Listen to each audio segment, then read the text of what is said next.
Management हमसे जुड़े हुए हैं, क्योंकि जिस तरह से हम देख रहे हैं टायर स्टॉक्स में एक बज़ है, एक व्यू समझना चाहते हैं हम मैनेजमेंट से भी इस कंपनी के। सुनील चोरडिया है हमारे साथ, chairman and MD Rajratna global wire के। बहुत बहुत स्वागत है आपका सुनील जी। जिस तरह से हम देख रहे हैं कि एक अच्छी खासी बॉयंसी है, ग्रोथ मोमेंटम बहुत स्ट्रॉन्ग है, जितनी भी डोमेस्टिक टायर इंडस्ट्री है वाई एंड वाई आपकी भी, अगर हम इनफैक्ट डोमेस्टिक मार्केट तो है ही, साथ ही ग्लोबल मार्केटिंग एक्सपोर्ट मार्केट में भी 50% की ग्रोथ आपको वाई एंड वाई देखने को मिली है एक्सपोर्ट्स में।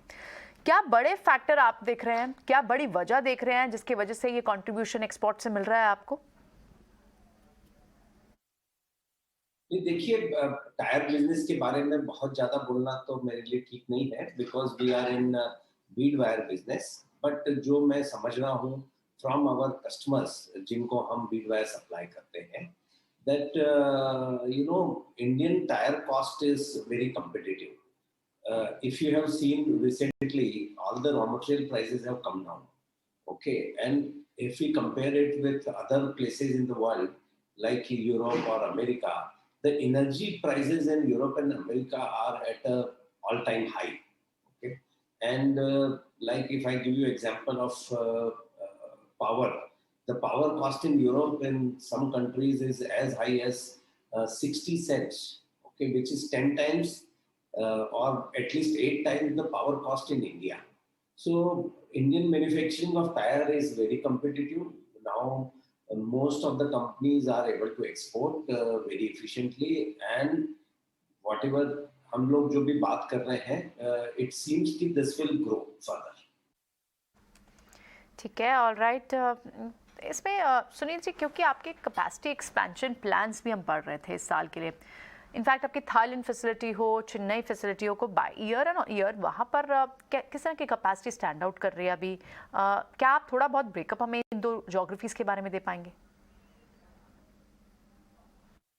हाँ, देखिए, कैपेसिटी ग्रोथ की बात क्वार्टर ऑन क्वार्टर करना बहुत मुश्किल है, क्योंकि कई बार क्वार्टर्स में करेक्शन भी होते हैं, स्टॉक करेक्शंस भी होते हैं, कई बार टायर कंपनियां शटडाउन भी लेती है। तो क्वार्टर ऑन क्वार्टर ग्रोथ करना हमेशा पॉसिबल नहीं होता है।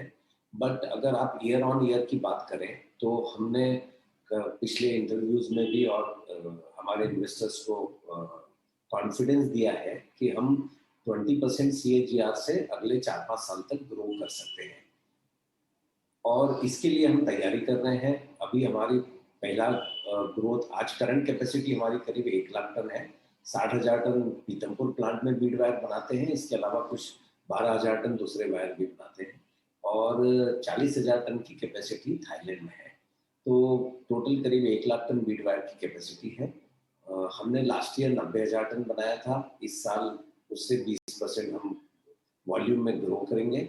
बट लॉन्ग टर्म के लिए 4-5 साल की जो तैयारी है, उसके लिए हम थाईलैंड में पहले 40,000 से 60,000 कर रहे हैं कैपेसिटी, और आने वाले समय के लिए हम चेन्नई में एक नया ग्रीनफील्ड प्रोजेक्ट लगा रहे हैं, जो कि शुरुआती कैपेसिटी जिसकी 60,000 टन होगी। तो आने वाले 1 साल बाद हमारी इंस्टॉल्ड कैपेसिटी 1,80,000 टन हो जाएगी, पर ये 1,80,000 टन अचीव करने में हमको 3 साल करीब लग जाएंगे, और अगर वो अचीव करेंगे 20% पर एनम CAGR ग्रोथ के साथ इन वॉल्यूम।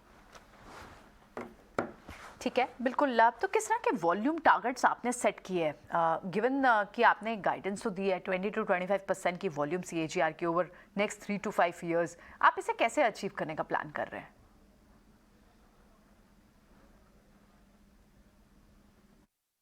मुझे 4-5 साल की विजिबिलिटी है, और उसी की हम तैयारी कर रहे हैं। तो जैसे लास्ट ईयर हमने 90,000 टन बनाया था, तो 20% करीब 1,05,000 1,07,000 टन इस साल बन जाएगा, और उससे 20% फिर ग्रो होगा।